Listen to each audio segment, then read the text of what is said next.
తెలంగాణలో ఎవరైతే 2026 లో బిఎడ్ ఎవరైతే చేద్దాం అనుకుంటున్నారో అఫీషియల్ గా మనకు టీజీ ఎడ్సెట్ 2026 సంబంధించిన నోటిఫికేషన్ రిలీజ్ చేశారండి. సో ప్రీవియస్ వీడియోలో డీటెయిల్ నోటిఫికేషన్, ఎలిజిబిలిటీ కావచ్చు, మెథడాలజీ అంటే ఏంది, వాటి గురించి డీటెయిల్ వీడియో అయితే చేయడం జరిగింది. సో ఆ వీడియో చూసిన తర్వాత మీరైతే అప్లై చేసుకోండి. ఈ వీడియోలో కంప్లీట్ గా మనకు అప్లికేషన్ ప్రాసెస్ ఏ విధంగా చేయాలో డీటెయిల్ గా ఎక్స్ప్లెయిన్ చేస్తాను. కింద డిస్క్రిప్షన్ లో ఈ అఫీషియల్ వెబ్సైట్ కి సంబంధించిన లింక్ ఇస్తాను. ఆ లింక్ ద్వారా మీ మొబైల్లో కావచ్చు, బయట నెట్ షాప్ లో కావచ్చు, ఎక్కడైనా మీరైతే అప్లై చేసుకోవచ్చు. సో ఇప్పుడు step by step process detail గా ఎక్స్ప్లెయిన్ చేస్తాను. సో ఫస్ట్ స్టెప్ వచ్చేసి మనకి ఇక్కడ ఫీజ్ పేమెంట్ చేయాలండి. ఇది ఉంది కదా, అప్లికేషన్ ఫీ పేమెంట్. సో ఇది క్లిక్ చేయండి. సో ఇది క్లిక్ చేయగానే ఇట్లా ఒక పాపప్ వస్తుంది. జస్ట్ ఎస్ అని క్లిక్ చేయండి.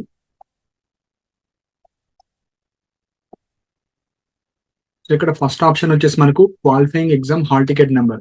సో మెయిన్ గా మనకు ఒక గ్రాడ్యుయేషన్ కావాలి ఇది అప్లై చేయాలంటే. సో ఫైనల్ ఇయర్ కావచ్చు, పాస్డ్ అవుట్ స్టూడెంట్స్ కావచ్చు, మీరు డిగ్రీ అయితే డిగ్రీ, బీటెక్ అయితే బీటెక్, దానికి సంబంధించింది ఇక్కడ హాల్ టికెట్ మాత్రమే ఎంటర్ చేయాలి.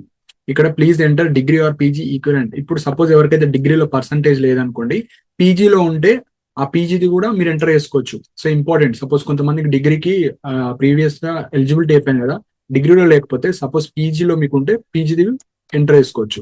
Next candidate name as per 10th. So married women కూడా యాజ్ పర్ 10th ఎంటర్ చేయాలి. సపోజ్ మీకు మ్యారేజ్ అయిన తర్వాత మీ హస్బెండ్ సర్ నేమ్ వచ్చినా మీరు యాజ్ పర్ 10th లో ఎలా ఉందో అదే ఎంటర్ చేయాలి. నెక్స్ట్ డేట్ ఆఫ్ బర్త్ కూడా యాజ్ పర్ 10th ఎంటర్ చేయాలి. క్యాండిడేట్స్ మొబైల్ నెంబర్ చాలా ఇంపార్టెంట్. సో ఎవరైతే అప్లికెంట్ ఉన్నారో వాళ్ళది మాత్రమే వేయాలి. నెట్ షాప్ కావచ్చు, వాళ్ళది ఎవరిది వేయకండి. ఆల్టర్నేట్ మొబైల్ నెంబర్ మీ ఫాదర్ది కావచ్చు, హస్బెండ్ది కావచ్చు, ఎవరిదైతే కొద్దిగా రెస్పాండ్ అవుతారో వాళ్ళది. నెక్స్ట్ వచ్చేసి ఇక్కడ email ID. So email ID కూడా ఇంపార్టెంట్. నెక్స్ట్ ఇంపార్టెంట్ వచ్చేసి మనకు కేటగిరీ అండి. సో కేటగిరీ అంటే క్యాస్ట్. సో మీరు ఓసీ అయితే ఓసీ, బీసీలో ఏబిసిడిఈ. సో మీకు సంబంధించిన కేటగిరీ ఏదో చూజ్ చేసుకోవాలి. అండ్ మోస్ట్ ఇంపార్టెంట్ ఇక్కడ ఎస్సీలో బైఫర్కేషన్ జరిగింది, గ్రూప్ 1, గ్రూప్ 2, గ్రూప్ 3. సో మీరు గ్రూప్ 1, గ్రూప్ 2, గ్రూప్ దానికి సంబంధించింది క్లిక్ చేసుకోవాలి. అండ్ ఎవరైతే పర్సన్స్ మీద డిసబిలిటీ ఉంటారో మీరు సర్టిఫికేట్ ఉన్న వాళ్ళు ఎస్ పెట్టండి, లేని వాళ్ళు నో పెట్టేసేయండి. సో ఈ బేసిక్ డీటెయిల్స్ చాలా చాలా ఇంపార్టెంట్. ఇందులో అయితే మిస్టేక్ చేయకూడదు. సో ఇందులో మిస్టేక్ చేస్తే మళ్ళీ ఎడిట్ ఆప్షన్ కోసం వెయిట్ చేయాలి. ఇందులో అయితే ఎలాంటి ఎడిట్ ఉండదు. సో ఒకటికి 2 సార్లు ప్రాపర్ గా మీరైతే చెక్ చేసుకోండి. So payment type, so credit card ఉంది, డెబిట్ కార్డ్ ఉంది, నెట్ బ్యాంకింగ్ ఉంది, అదర్స్ లైక్ హెచ్డిఎఫ్సి కానీ ఈ బ్యాంక్స్ తోని మీరైతే పే చేసుకోవచ్చు. సో క్రెడిట్ కానీ డెబిట్ కార్డ్ తోని మీరైతే పే చేసుకోవాలి. సో ఇవన్నీ బేసిక్ డీటెయిల్స్ ఎంటర్ చేసిన తర్వాత మనకి ఇక్కడ సబ్మిట్ అనే ఆప్షన్ వస్తుంది కింద. సో ఈ డీటెయిల్స్ నేను లైక్ ఓపెన్ గా పెడతాను, ఎందుకంటే మనకు పర్సన్స్ డీటెయిల్స్ బయట పెట్టకూడదు. సో నెక్స్ట్ స్టెప్ అవన్నీ ఎంటర్ చేసి నెక్స్ట్ స్టెప్ ఏముంటుందో ఇప్పుడు డీటెయిల్ గా ఎక్స్ప్లెయిన్ చేస్తాను. ఇక్కడ అన్ని డీటెయిల్స్ ప్రాపర్ గా ఎంటర్ చేయండి. సో పేమెంట్ చేసే ముందు అన్ని ప్రాపర్ గా ఉన్నాయి చెక్ చేసుకున్న తర్వాత ఇక్కడ మీకు ఫీ అమౌంట్ ఉంటుంది, టోటల్ మీరు ఎంత పే చేయాలి ఇక్కడ డిస్ప్లే అవుతుంది. అండ్ ఇక్కడ ఒక డిక్లరేషన్ బాక్స్ ఉంది కదా, అది క్లిక్ చేయండి. అది క్లిక్ చేసిన తర్వాత మీరు payment, proceed to payment click చేస్తే పేమెంట్ ఆప్షన్ వస్తుంది.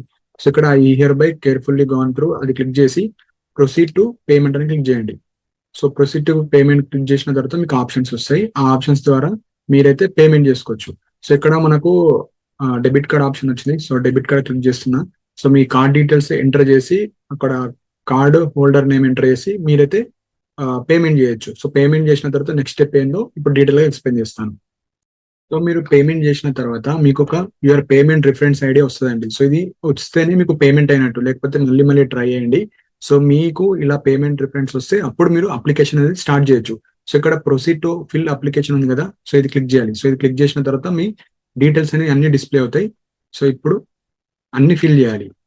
సో మీరు ఏవైతే ఎంటర్ చేసినవి ఉంటాయో లైక్ ఇక్కడ payment reference ID, qualifying exam hall ticket number, mobile number and date of birth, ఇవి ఆటోమేటిక్ గా డిస్ప్లే అవుతాయి. ఇప్పుడు మనము ఫిల్ చేయాలి అప్లికేషన్. సో ఇప్పుడు డీటెయిల్ గా ఎక్స్ప్లెయిన్ చేస్తుంది. సో ఇక్కడ మనకు క్యాండిడేట్ డీటెయిల్స్ లో యువర్ నేమ్ వచ్చేస్తుంది. ఇక్కడ మీ ఫాదర్ నేమ్ ఎంటర్ చేయాలి. ఇక్కడ మీ mother name as per SSC, మీ డేట్ ఆఫ్ బర్త్ ఆటోమేటిక్ గా వస్తుంది. ఇక్కడ రేషన్ కార్డు ఉంటే రేషన్ కార్డు, లేకపోతే అవసరం లేదు, మ్యాండేటరీ కాదు. ఎక్కడైతే స్టార్ మార్క్ ఉంటుందో అక్కడ మీరు ఎంటర్ చేస్తే సరిపోతుంది. ఆధార్ కార్డు, సో ఇది ఆధార్ కార్డు ఎంటర్ చేయండి. సో మీరు మేలా ఫీమేలా, ట్రాన్స్జెండరా, సో జెండర్ తర్వాత మీ యొక్క కేటగిరీ. సో మీరు ఏ కేటగిరీ దానికి సంబంధించింది క్లిక్ చేసుకోండి. ఆల్రెడీ ఇక్కడ మనకు ఫస్ట్ ఏదైతే పెట్టమో క్లిక్ అయిపోతుంది. సో నెక్స్ట్ వచ్చేసి ఇక్కడ క్యాస్ట్ అండి. సో మీరు ఏదైతే గ్రూప్ పెట్టారో ఎస్సీ ఎస్టీ కావచ్చు, ఆ గ్రూప్స్ ఏవైతే పెడతారో దానికి సంబంధించిన గ్రూప్ ఇక్కడ సెలెక్ట్ చేసుకోవాలి. ఇక్కడ అన్ని ఉంటాయి, మీ క్యాస్ట్ సర్టిఫికేట్ మీద ఉంటుంది, అది చూసుకొని మీరైతే ఎంటర్ చేసుకోండి. నెక్స్ట్ వచ్చేసి ఇక్కడ క్యాస్ట్ సర్టిఫికేట్ నెంబర్. సో మీరు ఏదైతే క్యాస్ట్ సర్టిఫికేట్ ఉంటుంది కదా, దానిపైన మీకు సిఎన్డి అనేది ఒక నంబర్ ఉంటుంది. ఆ నంబర్ ఇక్కడ ఎంటర్ చేయండి. సో ఇవన్నీ ఎంటర్ చేసిన తర్వాత ఎవరికైతే స్పెషల్ రిజర్వేషన్ ఉంటుందో ఆ సర్టిఫికెట్స్ క్లిక్ చేయాలి. సపోజ్ మీకు ఎన్సీసీ ఉంది, ఎన్సీసీ ఉంటే ఎన్సీసీ, క్యాప్ ఉంటే క్యాప్. సో క్యాప్ అంటే చిల్డ్రన్ ఆఫ్ ఆర్మ్డ్ పర్సన్స్ అండి. And sports and games, social national international లెవెల్లో మీకు ఏమైనా సర్టిఫికేట్స్ ఉంటే అవి. సపోజ్ ఇక్కడ క్లిక్ చేస్తే మీరు మీకు సపరేట్ రిజర్వేషన్ అంటూ ఉంటుంది. సో అవి ఉన్న వాళ్ళు మీరు చేసుకోవచ్చు. నెక్స్ట్ వచ్చేసి ఏరియా ఆఫ్ రిజర్వేషన్. సో మీరు ఎవరైతే తెలంగాణ వాళ్ళు ఉంటారో వాళ్ళందరూ లోకల్ కింద వస్తారు. ఎవరైతే లైక్ అదర్ స్టేట్ ఇక్కడ చదువుకొని అదర్ స్టేట్ వాళ్ళు ఉంటారో వాళ్ళు అన్రిజర్వ్డ్ కింద వచ్చేస్తారు. సో ఈ గైడెన్స్ కూడా నేను ప్రీవియస్ గా వీడియోలో చెప్పాను, అవి చూడొచ్చు. సో తెలంగాణ వాళ్ళందరూ లోకల్ కింద పెట్టేసేయండి. సో నెక్స్ట్ వచ్చేసి minority, non minority. So Christians కావచ్చు, ముస్లిమ్స్ కావచ్చు, ఎవరైతే మైనారిటీ కింద వస్తారో మైనారిటీ క్లిక్ చేయండి. ఎవరైతే అదర్ స్టూడెంట్స్, మిగతా స్టూడెంట్స్ అందరూ నాన్ మైనారిటీ కింద వస్తారు, అది క్లిక్ చేయండి. నెక్స్ట్ వచ్చేసి యాన్యువల్ ఇన్కమ్ అండి. సో ఇక్కడ యాన్యువల్ ఇన్కమ్ వచ్చేసి below 1 lakh, above 1 lakh and below 2 lakhs, more than 2 lakhs. So main గా ఎగ్జాంపుల్ ఒక స్టూడెంట్ ఉన్నారు, వాళ్ళు ఇప్పుడు అప్లై చేస్తున్నారు. మీ ఫాదర్ యొక్క ఇన్కమ్ ఎంత ఉంటుంది? సో ఇన్కమ్ సర్టిఫికేట్ అనేది మీది కాదు, మీ ఫాదర్ కి ఎంత వస్తుంది. అండ్ ఇక్కడ కన్ఫ్యూజ్ అవుతారు, మీ పేరు మీద ఇస్తారు ఇన్కమ్. సో మీ పేరు సన్ ఆఫ్ మీ ఫాదర్ పేరు, మీ ఫాదర్ కి ఎంత ఇన్కమ్ వస్తుంది, అది ఇన్కమ్ సర్టిఫికేట్. సో మీరు డిగ్రీలో కావచ్చు, ఎక్కడైతే యూజ్ చేస్తారో. సో ఇప్పుడు బిఎడ్ అప్లై చేస్తున్నారంటే మీరు డిగ్రీ బీటెక్ లో ఇన్కమ్ సర్టిఫికేట్ ఉంటే ఉంటుంది. ఆ ఇన్కమ్ అనేది మీ ఫాదర్ కి ఇన్కమ్ ఎంత వస్తుంది. సో 1 lakh బిలో వస్తుందా, 1 to 2 lakhs వస్తుందా, మోర్ దాన్ 2 lakhs వస్తుందా, అది ఇన్కమ్ సర్టిఫికేట్. దానికి సంబంధించిన సర్టిఫికేట్ నెంబర్ ఉంటుంది, అది ఇక్కడ ఎంటర్ చేసేసేయండి. సో నెక్స్ట్ వచ్చేసి ఇక్కడ బ్యాంక్ డీటెయిల్స్ అండి. సో ఇక్కడ name as in bank account, మీ బ్యాంక్ అకౌంట్ లో మీ నేమ్ ఎట్లుంది, అకౌంట్ నంబర్, ఐఎస్ఎఫ్ కోడ్ అన్ని పాస్బుక్ లో ఉంటాయి, అవి చెక్ చేసుకోవచ్చు. అండ్ ఇక్కడ address, so house number, village or street, mandal, next district, మీ own district, state, pin code. So ఇక్కడ ఎంటర్ చేయండి. And candidate mobile number already display అవుతాయి, alternate mobile number, email ID, ఇవి బేసిక్స్. సో ఇవి enter చేసిన తర్వాత last కి వచ్చేసి మన క్వాలిఫికేషన్. సో ఇక్కడ వచ్చేసి మనకు ఈ క్వాలిఫైయింగ్ ఎగ్జామ్ లో మీరు బిఏనా, బిఏ ఓరియంటల్ లాంగ్వేజ్, బీకామా, BSc, BSc home science, BBA, BBM, BCA, బీబీటెక్ కావచ్చు. ఎవరైతే MA English, Arabic, Hindi, Marathi, Sanskrit ఇది చేసిన వాళ్ళు కూడా ఇది టిక్ పెట్టుకోవచ్చు. అంటే ఎవరికైతే పీజీ ఉందో ఫస్ట్ ఇక్కడ డిగ్రీ సెలెక్ట్ చేసుకోండి. డిగ్రీ సెలెక్ట్ చేసుకున్న తర్వాత ఎవరికైతే పీజీ, ఎంఏ ఇంగ్లీష్ కావచ్చు, అరబిక్, హిందీ, మరాఠీ, సంస్కృత్, తెలుగు, ఉర్దూ ఉన్న వాళ్ళు ఎస్, పీజీ ఉంటే ఎస్ పెట్టండి, లేకపోతే నో పెట్టేసేయండి. ఇవి గ్రాడ్యుయేషన్ కి సంబంధించింది. ఇది వచ్చేసి పీజీ వాళ్ళకు, పీజీ ఉంటే ఎస్ పెట్టండి, లేకపోతే నో. ఇక్కడ మీ హాల్ టికెట్ డిస్ప్లే అవుతుంది. నెక్స్ట్ ఇక్కడ చూడండి, year of passing, year of appearing or passing. Suppose మీరు ఎవరైతే ఫైనల్ ఇయర్ వాళ్ళు ఉంటారో మీరు ఎప్పుడు పాస్ అవుతారు, 2026 లో మీకు గ్రాడ్యుయేషన్ అయిపోతుంది. సో 2026 అని పెట్టండి. ఎవరైతే డిఎడ్ కావచ్చు, వేరే ఇతర కోర్సెస్, డిగ్రీ కాకుండా వేరే ఇతర కోర్సెస్ చేస్తారో, ఇక్కడ మీరు ప్రజెంట్ ఉన్న కోర్స్ కాదు, ఇక్కడ డిగ్రీ. సో మీరు డిగ్రీది మాత్రమే వేయాలి. సపోజ్ మీరు ఇప్పుడు ఎంబీఏ, ఎంసీఏ చేస్తున్నారు ఫైనల్ ఇయర్, ఎంబీఏ, ఎంసీఏది పాసింగ్ ఇయర్ రాయకూడదు. మీరు డిగ్రీ ఎప్పుడు పాస్ అయ్యారు, year of passing of qualifying exam అంటే మీరు డిగ్రీ ఆర్ బీటెక్ ఎప్పుడు పాస్ అయ్యారు అందరూ మీ సర్టిఫికేట్ మీద ఉంటుంది, సిఎంఎం మీద ఉంటుంది, ఇయర్ ఉంటుంది. ఆ ఇయర్ మీరు ఇక్కడ సెలెక్ట్ చేసుకోండి. So all final year students, degree final year students and BTech final years 2026 అని మీరు ఎంటర్ అయ్యండి. అండ్ ఇక్కడ పర్సంటేజ్, సో మీకు సిజిపిఏ ఉంటే దాన్ని పర్సంటేజ్ లా కన్వర్ట్ చేసుకోండి. ఎవరైతే డిగ్రీ స్టూడెంట్స్ ఉంటారో దాన్ని పర్సంటేజ్ కింద మీరు కన్వర్ట్ చేసుకోవచ్చు. ఇంటూ 9.5 చేసినా మీకు పర్సంటేజ్ వచ్చేస్తుంది. లేకపోతే గూగుల్లో కన్వర్ట్ సిజిపిఏ ఇంటూ పర్సంటేజ్ అని కొడితే అది ఇచ్చేస్తుంది. సో దాని ద్వారా మీరు చేసుకోవచ్చు. ఇక్కడ వచ్చేసి పర్సంటేజ్ ఎంటర్ చేసిన తర్వాత do you have intermediate or equivalent. So intermediate ఉంటే ఎస్ కొట్టేసేయండి, లేని వాళ్ళు నో పెట్టేసేయండి. సో ఇక్కడ ఎస్ నో పెట్టేసిన తర్వాత next medium of instructions at the qualifying exam. So ఇప్పుడు మీరు డిగ్రీ కదండి, బేసిక్ క్వాలిఫికేషన్ దీనికి. సో మీరు డిగ్రీ వచ్చేసి ఇంగ్లీష్ మీడియంలో చేస్తారా, తెలుగు మీడియమా, ఉర్దూ మీడియమా, అదర్ మీడియంలో చేసినా అది క్లిక్ చేసుకోండి. నెక్స్ట్ ఇక్కడ ఎస్ఎస్సి, సో 10th క్లాస్ కి సంబంధించింది. 10th క్లాస్ మీరు అర్బన్ లో చేస్తారా, రూరల్ లో చేస్తారా. అర్బన్ అంటే సిటీ కావచ్చు, మెయిన్ టౌన్ లో చేస్తే అర్బన్. రూరల్ అంటే స్మాల్ మండల్స్ లో కావచ్చు, విలేజెస్ లో చేసిన వాళ్ళు రూరల్. సో ఎస్ఎస్సికి సంబంధించిన హాల్ టికెట్ నెంబర్, ఎస్ఎస్సి ఏ మంత్ లో పాస్ అయ్యారు. సో ఇక్కడ ఇయర్స్ ఉంటాయి. సో ఏ మంత్ సపోజ్ ఏ మంత్ లో పాస్ అయ్యారో అది. నెక్స్ట్ ఇయర్, ఏ ఇయర్ లో. సో మీకు 10th క్లాస్ మెమో మీదనే ఉంటది అంతా.